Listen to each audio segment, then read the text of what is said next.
విజయాంబిక దీపక్ ఇద్దరు కూడా సోఫాలో కూర్చొని మాట్లాడుకుంటూ ఉంటారు. అప్పుడు విజయాంబిక దీపక్తో ఈసారి మనం వేయబోయే ప్లాన్తో ఖచ్చితంగా మందరం ఫోటోకి దండ పడాల్సిందే అని చెప్పి అంటూ ఉంటుంది.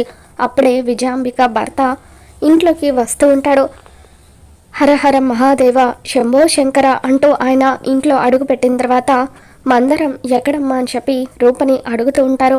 దాంతో రూప రండి మామయ్య చూపిస్తాను అని చెప్పి మందరం గదిలోకి ఆయన్ని తీసుకుని వెళ్తుంది.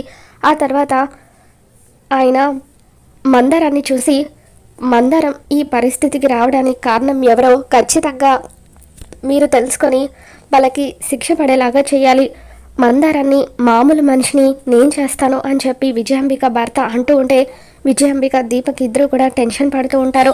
తర్వాత ఆయన బొట్టని వేలిని మందరం నుదుటిన ఉంచి కళ్ళు మూసుకొని దివ్య దృష్టితో ఏం జరిగిందో తెలుసుకుంటూ ఉంటారు. ఇక అప్పుడు విజయాంబిక భర్త దివ్య దృష్టికి దీపక్ విజయాంబిక ఇద్దరూ కలిసి మందరాన్ని కత్తితో పొడిచారన్న విషయం తెలుస్తుంది. ఇక దాంతో ఆయన ఒక్కసారిగా కళ్ళు తెరిచి అలా విజయాంబిక దీపక్ల వైపు కోపంగా చూస్తూ ఉంటారు. మరి రాబోతున్న ఎపిసోడ్లో దీపక్ విజయాంబికలే మందరాన్ని చంపాలనుకున్నారని సూర్యప్రతాప్ ముందు బయటపడుతుందో ఏం జరగబోతుందో మళ్ళీ మన ఛానల్లో తెలుసుకుందాం. ఈ వీడియో మీకు నచ్చితే తప్పకుండా లైక్ చేయండి.